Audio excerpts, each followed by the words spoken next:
Hello viewers, welcome to PP spicy kitchen. আজ আমি বানাবো একেবারে অনুষ্ঠান বাড়ির মতো মুচমুচে ঝুরি আলু ভাজা।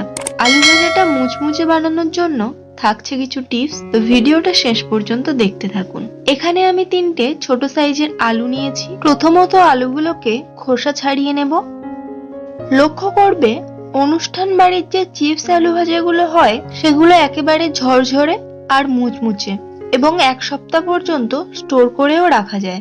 আর ওই একই রকম আলু ভাজা বাড়িতে কিভাবে বানানো যায় তার জন্য রেসিপিটা সম্পূর্ণ দেখতে থাকো। আশা করছি এই ট্রিক্স ফলো করলে তোমরাও বাড়িতে এরকম আলু ভাজা খুব সহজে বানিয়ে নিতে পারবে। আলুগুলোর খোসা ছাড়ানো হয়ে গেলে আলুগুলোকে ভালো করে ধুয়ে পাত্রে কিছুটা জল নেব। আমাদের প্রায় প্রত্যেকেরই বাড়িতে এরকম ঘষা মেশিন থেকে থাকে, আর এই মেশিনের এই পোর্শনটা লাগবে। আলুগুলোকে এই পোর্শনে ঘষে নেব।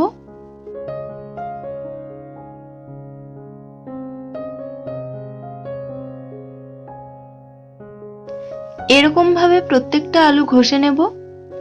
জলটা অনেকটাই অপরিষ্কার হয়ে গেছে, এই জলটাকে ফেলে দিয়ে নতুন করে জল নেব। আর এরকম ভাবে আলুটাকে 2 থেকে 3 বার ধরে ভালো করে ধুয়ে নেব, যতক্ষণ না পর্যন্ত আলুর জলটা একেবারে ফ্রেশ বেরোচ্ছে।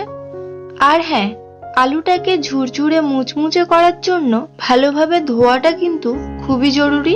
তোমরা চেষ্টা করবে অন্তত 2 থেকে 3 বার ধরে ভালো করে ধুয়ে নিতে।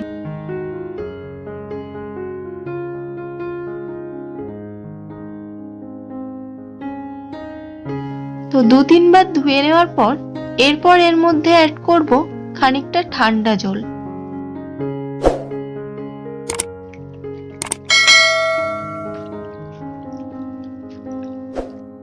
এরকম ভাবে এই ঠান্ডা জলে আলুটাকে 10 মিনিট রেখে দেব।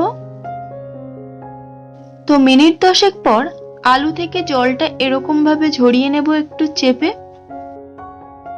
তারপর একটা টাওয়ালের মধ্যে জল ঝরানো আলুটাকে এরকম ভাবে বিছিয়ে দেব।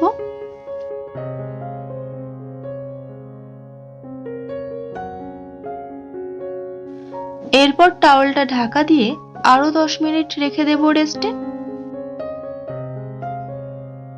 তো 10 মিনিট পর দেখছো আলু থেকে সমস্ত জল ঝরে গিয়েছে। এরপর আলুটাকে ভেজে নেব। কড়াইতে বেশ খানিকটা রিফাইন অয়েল দিয়ে এর মধ্যে কিছুটা চীনাবাদাম ভেজে নেব।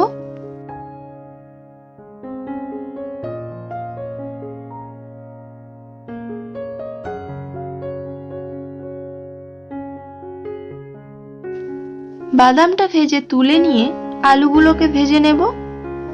আর গ্যাসের ফ্লেমটা মিডিয়াম রাখবো।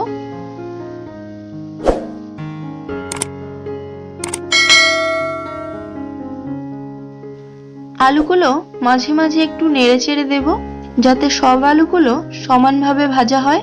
আর গ্যাসের ফ্লেমটা একেবারেই হাইতে রাখতে যাবে না, তাহলে আলুগুলো একেবারে লাল হয়ে যাবে সঙ্গে সঙ্গে আর মুচমুচে হবে না। তো মিনিট 5 টাইম নিয়ে আলুটাকে এরকম ভাবে লাল লাল করে ভেজে নিয়ে তুলে নেব। বাকি আলুগুলোকেও একই রকম ভাবে ভেজে নেব।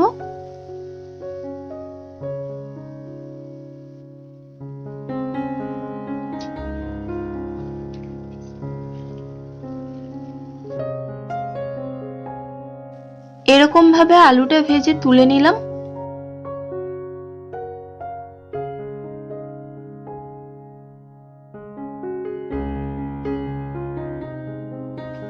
কিছুটা কারি পাতা ভেজে নেব। আর এই কারি পাতাটা দেওয়ার ফলে আলু ভাজাটা কিন্তু একেবারে অনুষ্ঠান বাড়ির মতো টেস্টি হয়।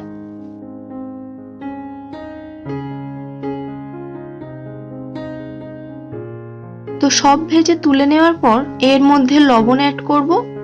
তোমরা নিশ্চয়ই খেয়াল করেছো ভাজার সময় কিন্তু লবণ দিইনি। ভাজার সময় লবণ দিলে আলুটা বেশিক্ষণ মুচমুচে থাকবে না। সবগুলো ভালো করে মাখিয়ে নেব। তো তোমাদের সবার কেমন লাগলো এই ঝুরি আলু ভাজার রেসিপিটি কমেন্ট করে অবশ্যই জানাবে। ভালো লাগলে একটা লাইক, আর আমার চ্যানেলে যারা নতুন তাদের কাছে অনুরোধ চ্যানেলটিকে সাবস্ক্রাইব করে পাশে থাকার। সবাই ভালো থাকবে। আবার ফিরবো নতুন কোনো রেসিপির ভিডিও নিয়ে।